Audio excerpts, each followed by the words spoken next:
Looking for a fast-charging, ultra-responsive stylus for your iPad? Meet the 2X Fast Charge Active Stylus Pen, designed for 2018 to 2025 Apple iPads. Take your creativity and productivity to the next level.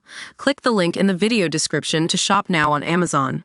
Drunk cop found slumped over wheel of police car, while on duty after downing almost whole bottle of gin. A drunk cop was found slumped over the wheel of her police car, while on duty after downing almost an entire bottle of gin. PC Lauren Payne was found to be nearly 4 times the legal drink drive limit by a colleague, while she was parked in a service station. The 27-year-old, who was in uniform, stunk of alcohol and had a near-empty bottle of gin in her bag, Reading Magistrates Court was told. Payne sobbed as she avoided prison today after pleading guilty to drink driving whilst on duty. She was instead handed a 10-week sentence, suspended for 1 year after the judge heard becoming a police officer was her dream job. The court was told Payne had been sent to work from Aldershot Police Station in Hampshire due to staff shortages on January 17.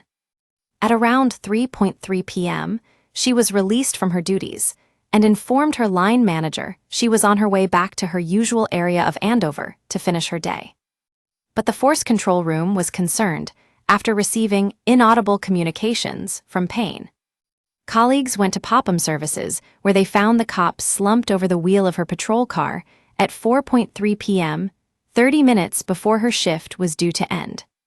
PC Claire Chivers, who investigated the incident, said officers initially believed Payne had suffered a medical episode, but then smelt alcohol. When she was breathalyzed, Payne had 137 micrograms of alcohol per 100 milliliters of breath, and she was arrested.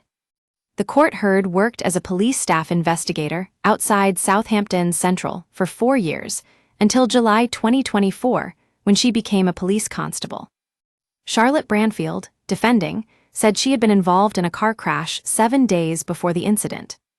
She claimed Payne had suffered an extreme stress reaction and made the fateful decision to open the bottle of gin and drink it. Ms. Branfield added, "This is a very sad case of a young woman who has long suffered from mental health issues. It was a dream, in her words, to become a police officer, formed during her struggles as a teenager. She wanted to help people who were vulnerable, and she felt the police force was the most effective way of doing that." Payne was sacked from Hampshire Police following a misconduct hearing. She was placed on the College of Policing's barred list for 5 years and has lost her driving license. District Judge Samuel Guzzi accepted Payne was suffering from alcohol dependence and a deterioration in her mental health. He ordered her to complete up to 15 rehabilitation activity requirement days, 150 hours of unpaid community work, and an alcohol monitoring requirement for 120 days. The judge said, "At the time of the offense, you were endeavoring to access community-based support. You have made focused steps to address your alcohol dependency since you were arrested for this offense.